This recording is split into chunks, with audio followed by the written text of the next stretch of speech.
Hello, friends and enemies alike. This is Elizabeth again, bringing to you another episode on Adelaide's deepest, darkest underbelly, Adelaide, and its stinking rabbit hole that I've been forced to dive down into. And trust me, it stinks a lot. I'm bringing you this bonus episode because I noticed in the paper the other day, the advertiser, our well-esteemed state rag, that there's been allegations made by ex-state wards and other children. Where,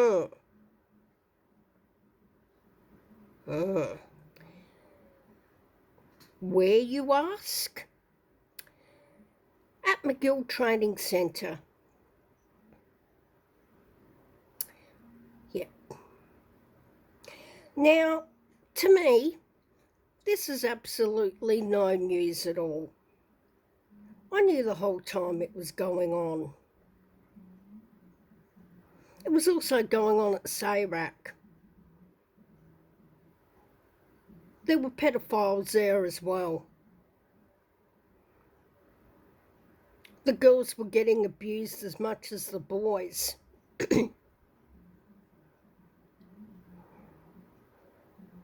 And it wasn't that you necessarily did anything wrong to end up in places like Magill or SARAC.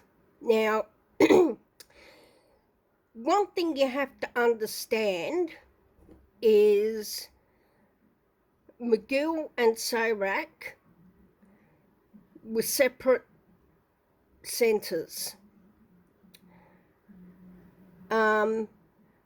SARAC, or Bourne House, as it was previously known, was on Harewood Street at Prospect, and it was for, I believe, girls only. And I know this because very, very often we were called there to pick up Leslie, my foster sister, who had a safekeeping order on her. So every time she shot through, we had to go pick her up from there. And I never did see any boys there, so I assume it was all girls. Please correct me if I'm wrong. And Magill Remand Centre and Magill Training Center was for boys only. Now, you think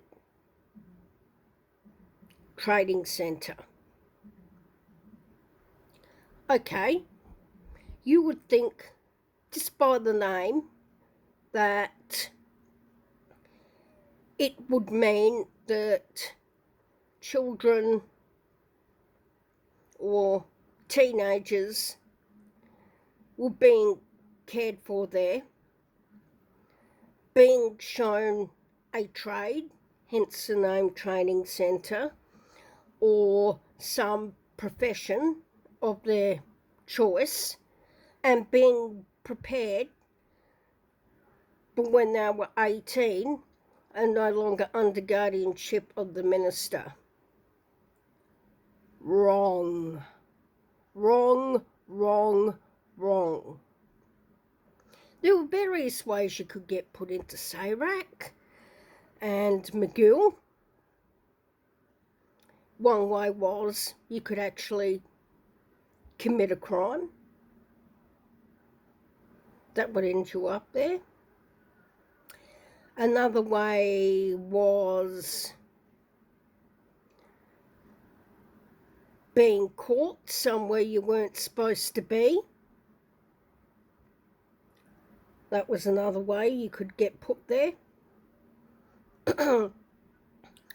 Or in the case of my foster sister, Leslie, being caught plying her trade on Hindley Street and basically doing what she had to do to survive. I'm not saying she wasn't a thief. I'm not saying that she wasn't a criminal. But you got to do what you got to do, because at the end of the day, you got to have food in your stomach, you got to have clothes on your back, you got to have a roof over your head. And also, you got to pay your points. It's just the way things are. It's the way things go when you're a street kid. It's the way things are that you have to survive. That's just what you got to do. Now, if the guardianship board decided that you were to have what they used to call a safekeeping order on you, which meant that whenever the police caught up with you, whether it be for warrants or whether it be for street walking, loitering,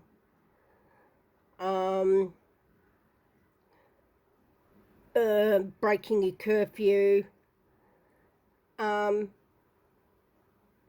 wouldn't take you back home. They wouldn't take you to your next of kin.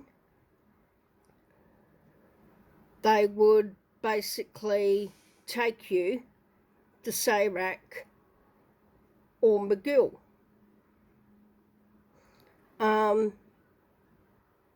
These places were not very nice. They were more or less prisons. And, mate, it was places, from what I saw, it was rough. It was rough. And they had the roughest of the toughest girls there.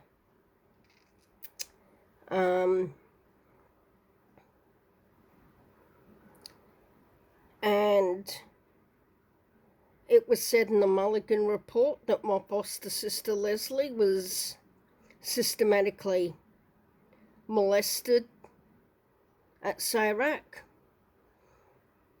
They did hire male carers there, so I've got no doubt that that happened. I've got no doubt that perhaps she was pulling tricks to get an easier life in there. I've got no doubt that she was doing what she had to do to basically live. And I really do think that she would have had no other option. Sayrac isn't somewhere you want to be without support, and Sayrac certainly isn't somewhere that you wanted to be without any family or anything.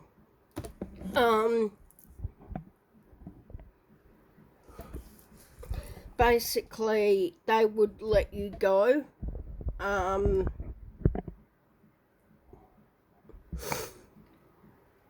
When they decided, and you'd go be picked up. Sometimes Leslie was there for a week. Sometimes she was there for a couple days. And sometimes she was there for a whole month. Sometimes longer.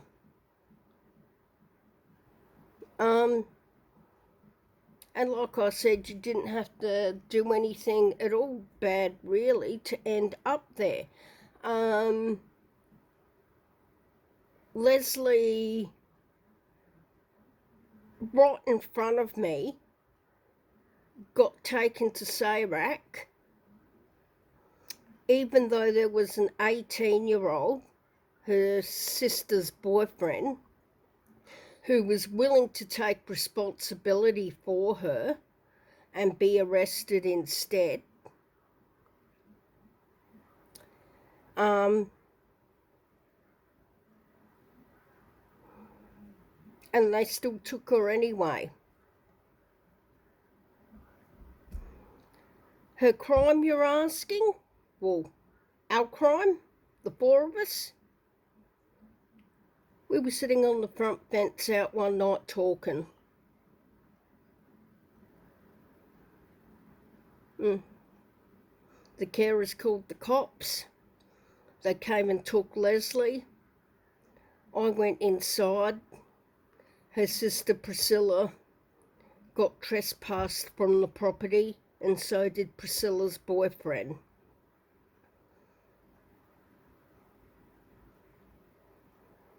I thought that was a really shit guy. She didn't do anything wrong. We weren't doing anything illegal. We were just talking. Yes, we wouldn't come in, but it was a hot summer night, and we were just sitting on the front fence talking.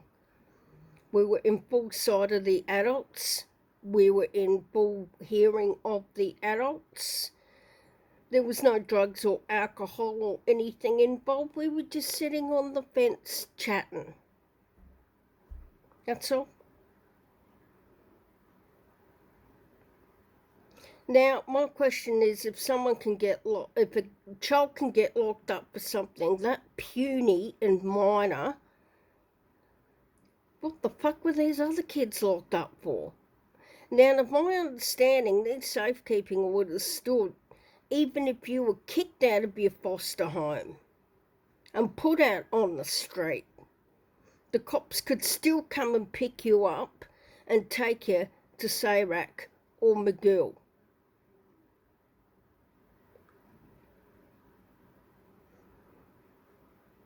And these places had dormitories. They had padlocks on the doors. They had steel doors. There was no carpet. You were locked in at night. One thing that really struck me about Sayrac was from the outside, there were massive bars on the windows, on the inside and the out. And I was sitting in the shelter van while they were collecting Leslie one time when we had to go get her. And the kids were just looking at me. Out the window, it was a 2-story complex, they were just looking at me out the window like helpless monkeys in a zoo, basically.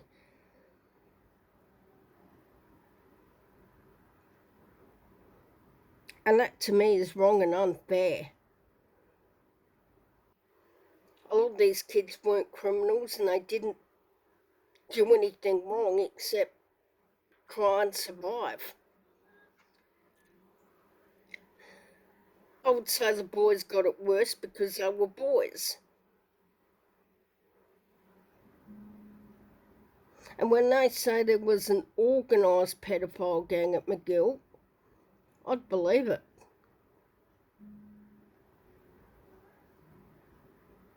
These kids would have been terrorised out of their wits. I believe it when the allegations are that they were held in headlocks while they were sodomised. And basically sat on and held down while they were sodomised and stuff like this. You betcha I believe it.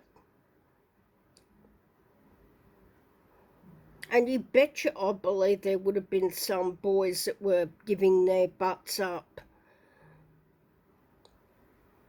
just to get it easier.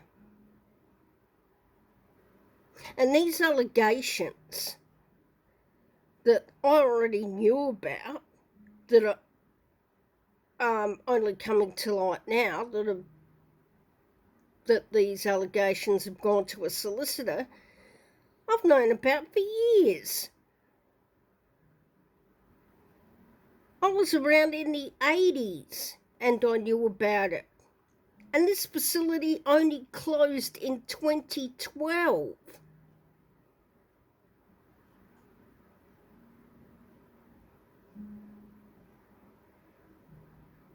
So,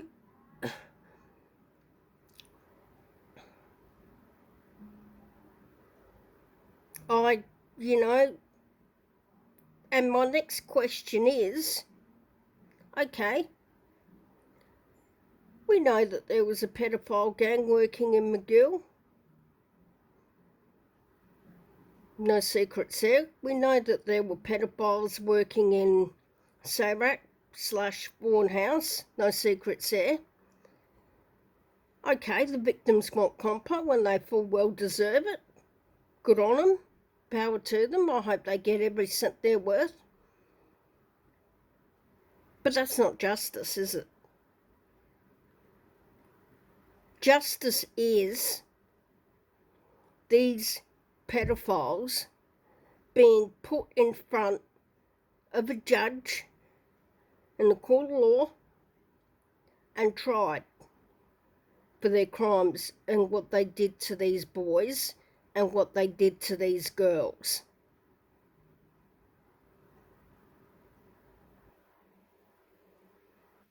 That's the proper and just way to go about this. Will it happen? No. Victims will get their money. It'll be a very paltry sum, like I got. I'll have to go begging for it, but I'll get it.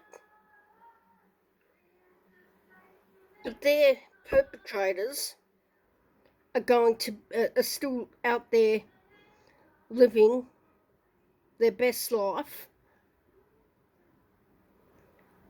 Well, these kids who are now adults, my age,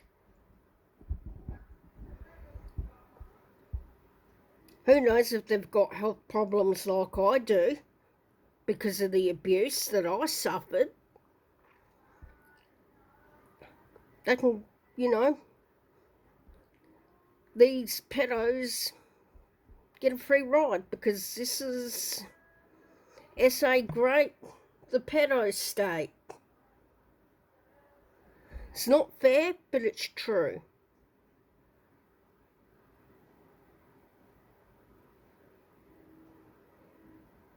And as for some of these social workers at the time, who knew what was going on because they were told by the victims what was going on. They really need to they really need to, go hang their heads in shame. I don't know how they sleep at night, knowing that their charges, the children they were supposed to take care of, that their welfare that they were in charge of was neglected so poorly.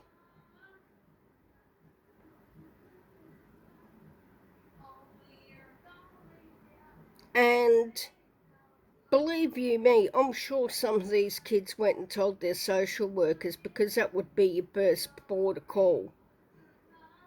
And I remember when one of my foster sisters, Jay, was beaten up quite badly by one of my carers.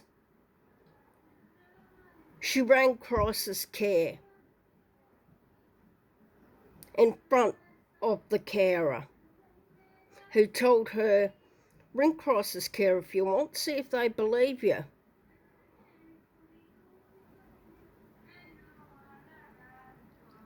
So she did. And you know what crisis care said?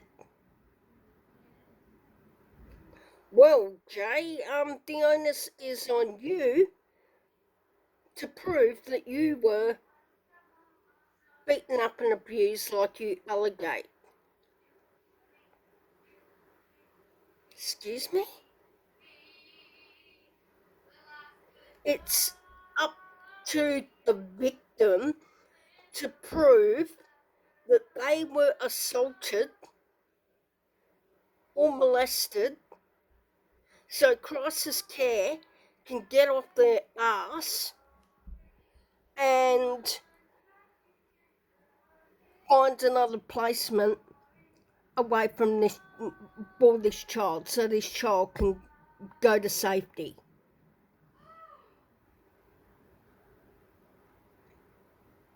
Really? And it ended up Jay ran away that night, like we all knew she would, and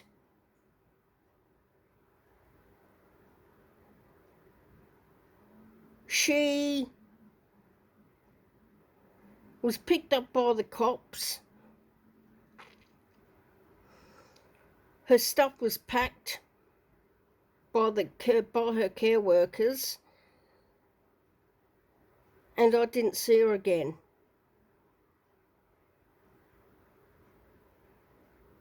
But for the cheek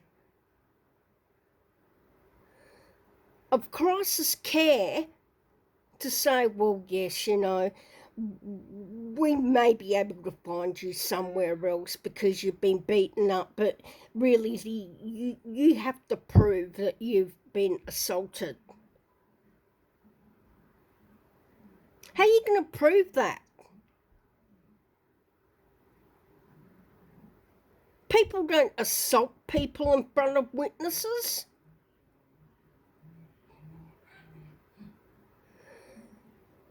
People don't assault people when they know they're being watched or that there's a camera.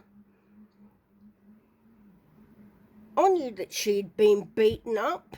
She was in that room for 4 hours screaming.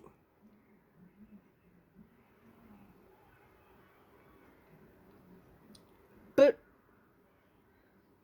I was only 14. What could I do? I was only 14.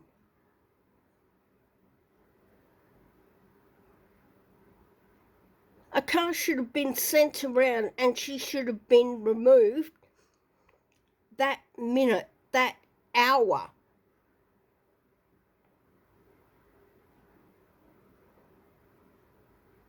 Instead of the carer, and I'll be getting to that piece of wrong very, very shortly,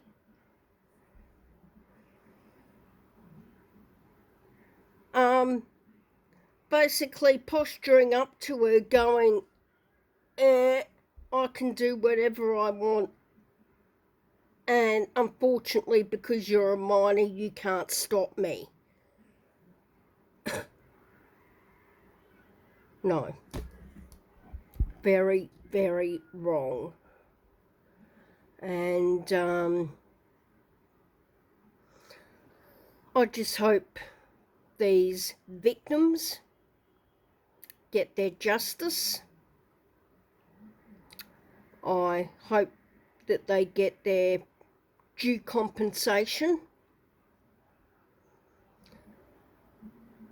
I hope that there's an inquiry into these allegations.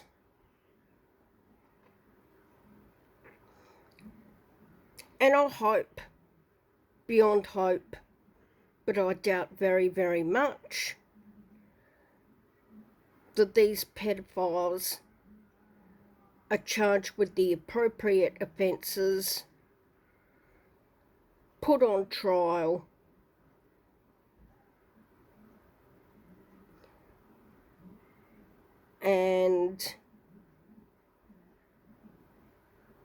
thrown in jail, basically, and made to suffer the way these children suffered. Thanks again, guys, for listening. Don't forget to like and share. That would help me very much. And please subscribe and wait with anticipation for my very next episode. Thank you. Bye.